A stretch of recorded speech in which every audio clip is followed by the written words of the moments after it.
आदो बघा, दिवसाची सुरुवात पिल्लूकडून.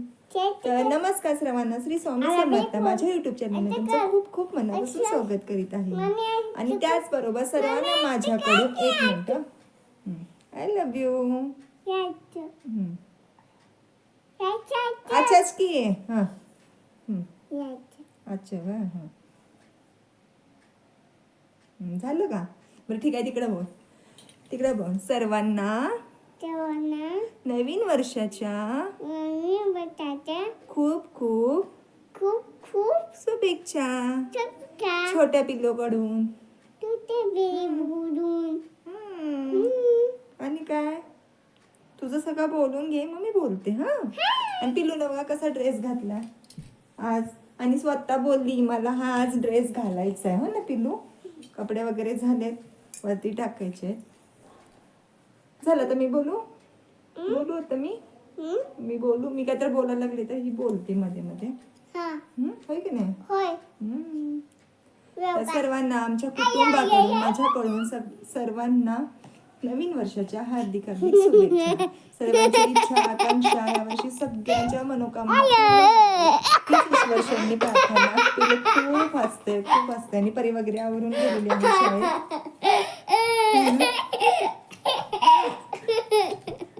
नुसती हसत असते. तर मी ही जर थोडीशी शांत होऊ दे आणि टाकून येऊ. आणि पिल्लूच्या तुम्ही दिवसभराच्या काय करामती पाहिल्याच असेल, असं कंटिन्यू चालू असतं. त्याच्यानंतर एक करामत केली ना, ती नाही मी शूट करू शकले, कारण ती सिच्युएशनच अशी होती की मी नाही शूट करू शकले. कारण काय केलं तिनं, रात्री बसली सोप्यावरती, बर्ड्स घेऊन आली आणि स्वतः कानामध्ये घातलं. नको नको बोलते तरी नको नको मी बोलते तरी पण काय ऐके ना, आणि स्वतः कानामध्ये घातलं आणि थोडंसं इथं तिला लागलं आणि ती ओरडली एकदम. आणि मी खूप घाबरली, ती आता काय झालं अशी काय तर करते. परी पण घाबरली, मी पण घाबरले. पण थोड्या वेळाने आम्ही तिला कानामध्ये असं असं करायला लावलं तर काय नाही झालं. एकदम ती ओरडल्यामुळं भीती वाटली, अशी काहीतरी करतच असती. आणि आता बघा मी कपडे धुवून ठेवले आणि तिचं बाळ धुतले मी, तर ते काढायचं चालले ओढून ओढून. ते कपडे सुकायला टाकायचे. तर हे नवीन वर्ष सुखाचं अशी करते, काय बोलायला लागलं तर, सुखाचं, सुख समृद्धीचं आणि भरभराटीचं. काय झालं, लागलं माझ्या बाळाला मम्माचं डोकं. हे बघा मम्माचं डोकं. तर हे नवीन वर्ष तुम्हाला सुखाचं, सुख समृद्धीचं आणि भरभराटीचं जावं. सगळ्यांच्या मनातल्या इच्छा हा देते, सगळ्यांच्या मनातल्या इच्छा स्वामी पूर्ण करो, हीच ईश्वरचरणी प्रार्थना. काही बोलू देत नाही घ्यायचं. आता ते हँडवॉश घेणार, आता ते मागायचं चाललंय. हँडवॉशचं पाणी घेणार आणि सगळ्या घरातून तो फुगा करून असं असं सोडणार. मग सगळ्या घरामध्ये पुन्हा चिकट होणार आणि मी पुन्हा कंटिन्यू हे काम करायला लावते मम्माला पोरगी. झालं आता एवढंच, थोडे दिवस आता पुन्हा शाळेत जाईल माझं पिल्लू, कंटिन्यू शाळेत जाईल. आता कशी अजून ती लहान आहे, त्याच्यामुळे कंपल्सरी पुन्हा आहे शाळा, त्याच्यामुळे मी जास्त ते देते. आपण वरती कपडे टाकून येऊया आणि मग देते. परी पण गेली आहे शाळेमध्ये.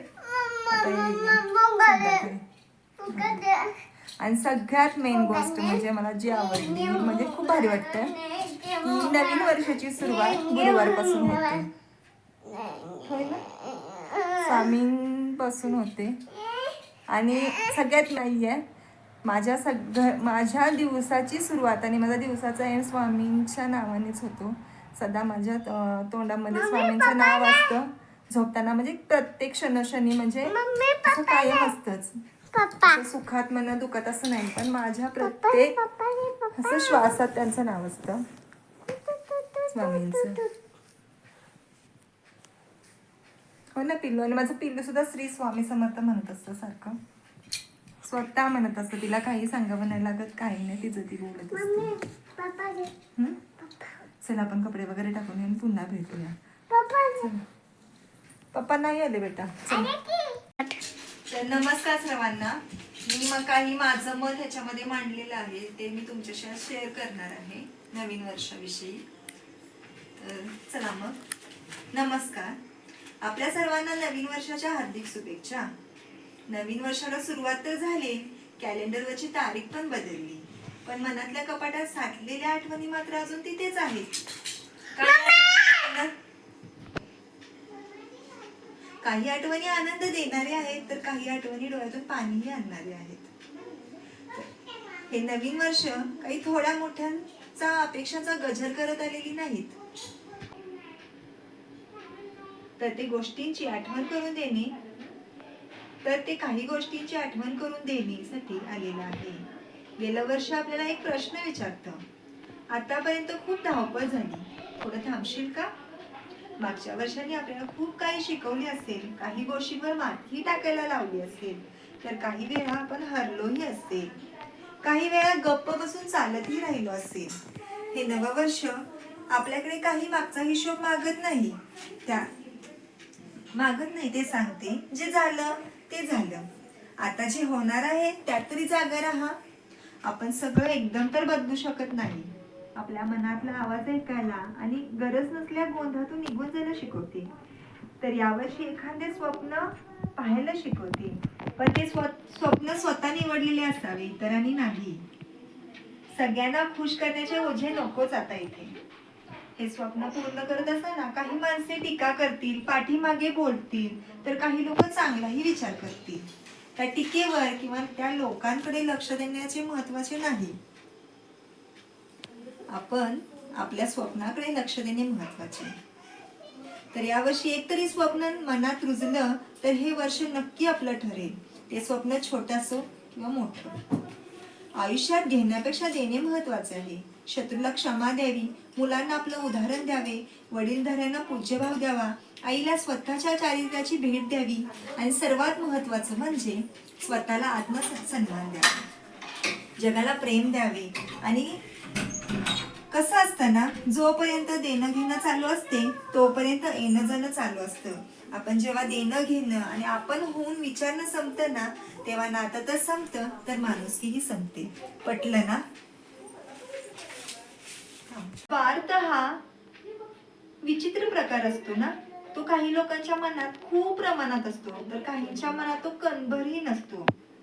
स्वार्थी माणसाला आपली नाती, माणुसकी यांच्याशी काही घेणं देणं नसतं. फक्त तो आपला स्वार्थ पाहत असतो. म्हणूनच नेहमी आपलं मन माणुसकीने भरलेलं ठेवा, आणि ज्याच्याकडे माणुसकी असते तो जगातील श्रीमंत व्यक्ती मानला जातो. तर तुमच्याकडे खूप काही आहे, पण एखाद्याकडे ते काहीच नाहीये, तर त्या गोष्टीवरून त्याला हिणवू नका, कारण देणाराही तोच आहे आणि घेणाराही तोच आहे. फुलाला वाढायला ज्याप्रमाणे सूर्यकिरणाची आवश्यकता असते, त्याचप्रमाणे आपल्याला प्रगतीसाठी चांगल्या विचारांची आवश्यकता असते. तुमच्या गुणवत्तेवर किंवा तुमच्या क्षमतेवर कोणी शंका घेत असेल तर मुळीच कमी वाटू देऊ नका, कारण लोक देवालाही नावं ठेवतात, आपण तर माणूस आहोत. आयुष्याचा मार्ग निवडताना आई वडिलांचे मत नक्की घ्या, कारण जेवढं तुमचं वय नसतं तेवढा त्यांचा अनुभव मोठा असतो. अनेक माणसांचे चेहरे दोन असतात, जो आतला एक असतो आणि एक बाहेरचा एक असतो. शिवाय एक वाईटही असतो आणि एक चांगलाही असतो. जीवन म्हणजे फक्त श्वास घेणे नसते, तर माणसाचे जीवन जन्म आणि मृत्यूच्या दरम्यान नसून त्याच्या कृतीतून आणि माणुसकीच्या भावनांनी घडत असतं.